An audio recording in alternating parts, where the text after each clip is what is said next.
مستمعينا ما زلنا مواصلين هوني في ربط مباشر من الدورة العاشرة ل SMU كارير فير. حاضر معنا الآن السيد مراد سلامي مدير عام بيسوفتيليس. مرحبا بك.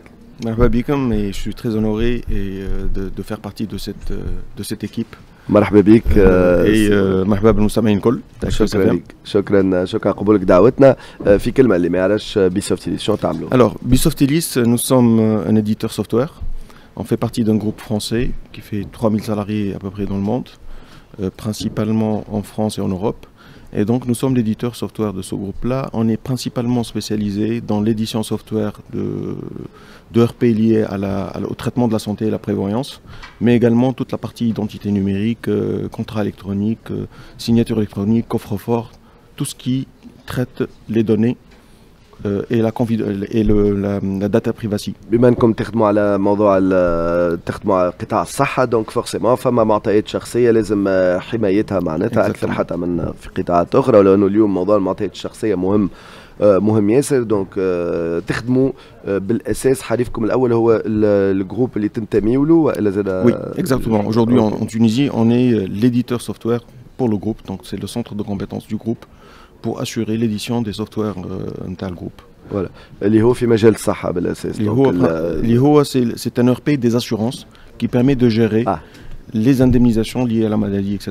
Aujourd'hui, principalement en France, on est dans les premiers, presque le leader en France en matière de ce software-là. Et on est sur d'autres briques complémentaires autour de l'identité numérique, autour de la signature électronique, des coffres-forts, parce que forcément la data privacy suppose qu'on ait une sécurisation des données. On a un data center aussi hautement sécurisé qui héberge les données de santé des Français, c'est important, qui est en France. Et donc on est plein dedans. En Tunisie, on est l'éditeur software, donc on travaille sur toutes les nouvelles technologies. Bon, l'IA en fait partie forcément. Voilà, on baigne dans les nouvelles technologies de nos jours. كي نقولوا تكنولوجيات حديثة نقولوا ذكاء اصطناعي نقولوا IA جوستومون كما كنت تحكي.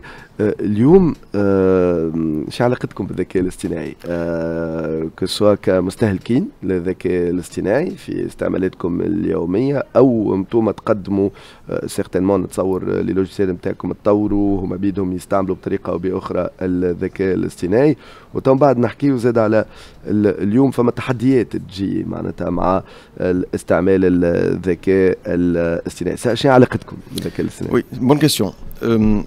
Je pense avant de parler de l'intelligence artificielle, il faudrait qu'on aborde un sujet qui est très important pour moi, c'est l'innovation.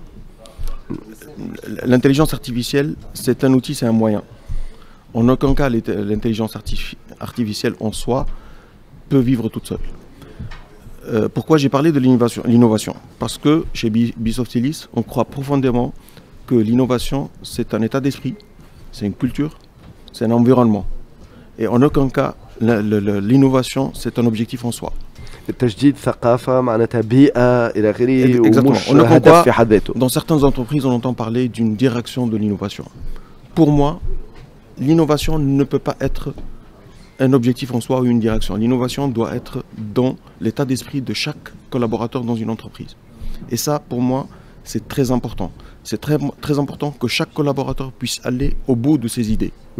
Et donc être innovateur, apporter de nouvelles idées. Et à l'entreprise, c'est ça l'état d'esprit dont je parle, à l'entreprise de préparer l'environnement pour qu'on puisse aller jusqu'au bout des idées. On puisse être à égalité de chance.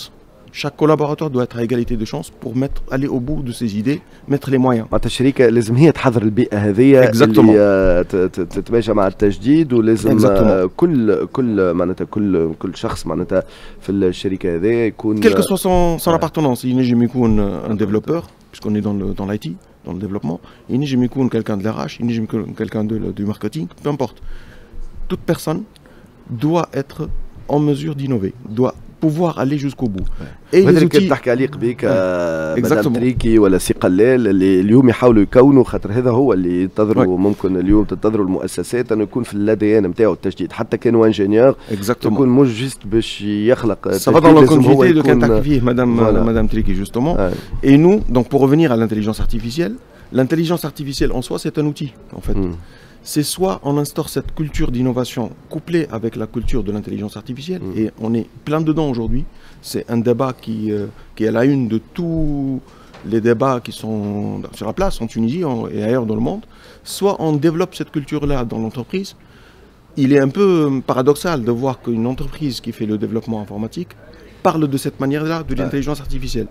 Si on la regarde comme étant juste un software chez nous, ou une brique logicielle qu'on développe pour arriver à un besoin donné de détection de problèmes, etc., c'est une chose.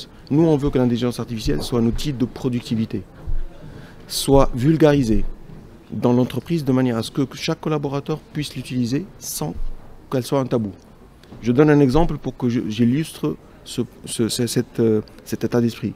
Aujourd'hui, il faut être naïf de croire qu'un développeur dans le monde, en Tunisie y compris, n'utilise pas l'intelligence artificielle pour accélérer le développement. Ça, c'est inéluctable. Il faut que tout le monde l'utilise. Même les jeunes qui sont dans l'école utilisent ça. Donc de deux choses l'une. Soit on regarde ça comme étant un tabou et que non, ça va réduire, on le regarde d'un angle de vue. او حتى مش تابو حتى كان نحكيو عليه بالخايب. بالخايب ولا non, il est en train d'utiliser l'intelligence artificielle, etc. Ou alors mettre ça sur la table. Oui, l'intelligence artificielle peut être un outil, un accélérateur de productivité, peut être un accélérateur dans le développement de l'entreprise. Chaque collaborateur peut l'utiliser, mais il faut mettre les règles d'utilisation. Il faut accompagner les collaborateurs pour l'utilisation de l'intelligence artificielle pour que ça devienne réellement un atout, un facteur différenciateur. Au-delà de ça, il faut mettre en place les éthiques, parce qu'utiliser l'intelligence artificielle au quotidien peut exposer l'entreprise à une divulgation de données, à une divulgation de code, on est plein dedans.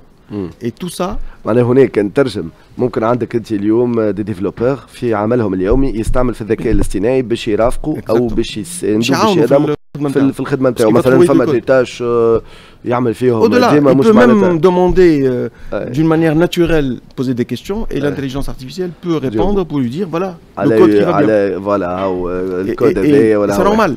مي زاد كان هو باش يستعمل نجم هنا حكيت على كيستيون ايتيك على خاطر الانتليجنس ارتيفيسيال اسمها على جسمها هي ذكيه وهي تنجم تلقى انت الكود هذاك ولا الخدمه نتاعك تلقاها عند عباد اخرين من بعد بطريقه او باخرى مش معناتها على سلامه راهو فلان هاو الكود نتاعو كان تحب تنقل عليه مي هي باش تستعمل هذيك خاطر تتعلم لي سوليسيتاسيون هذوكم زاد سي سا معناتها دونك تنجم تعطيو كذاك اللي حكيت انت على اكزاكتومون دونك لازم peut-être نحكيو دونك حسب ما فهمت انت vous privilégiez la piste ما تكونش تابو خلينا نحكيو عليها on la vulgarise, on anime cette intelligence artificielle dans la société, on la vulgarise via des séminaires, via des ateliers autour de l'intelligence artificielle pour que les uns et les autres puissent l'utiliser comme étant un levier de productivité et non un frein. Ça peut être un frein, parce que si on la regarde d'un angle de vue, avoir peur de l'utiliser parce que c'est de la technologie, ça peut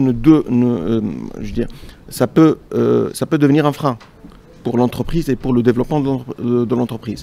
Ou alors ça peut devenir un levier, une opportunité pour aller plus vite et plus loin dans ce qu'on souhaite faire. Et il va falloir que l'ensemble des entreprises prennent ce tournant-là. Soit on le prend, soit on ne le prend pas. Et si on ne le prend pas, je pense qu'on sera très en retard par rapport à d'autres entreprises qui l'ont pris. Ça va à une vitesse grand V. Il y a 1 an déjà, ou 2 ans, on ne parlait pas de ça. Personne ne parlait de ça. Voilà. Donc Houni, c'est un sujet. C'est un sujet que tout le monde, quelle que soit l'entreprise, ça peut être dans le domaine de l'IT ou dans d'autres domaines.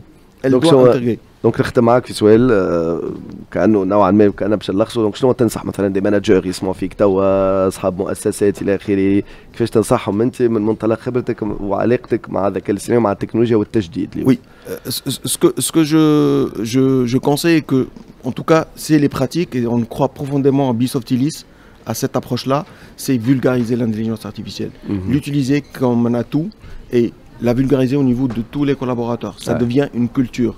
Ça fait partie de l'ADN de l'entreprise. Et ce n'est plus un tabou. On discute, on trouve et on intègre.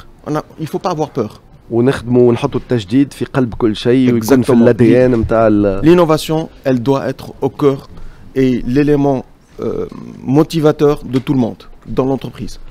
يعطيك الصحة، شكرا لك سي مراد سلامي مدير عام بسوفتيليس على قبول دعوتنا وتفاعلك معنا اليوم الصباح، أفكار هايلة. شكرا لك. شكرا ميرسي. نمشيو فاصل قصير وراجعين هوني مباشر من الدورة العاشرة ل SMU Career Fair.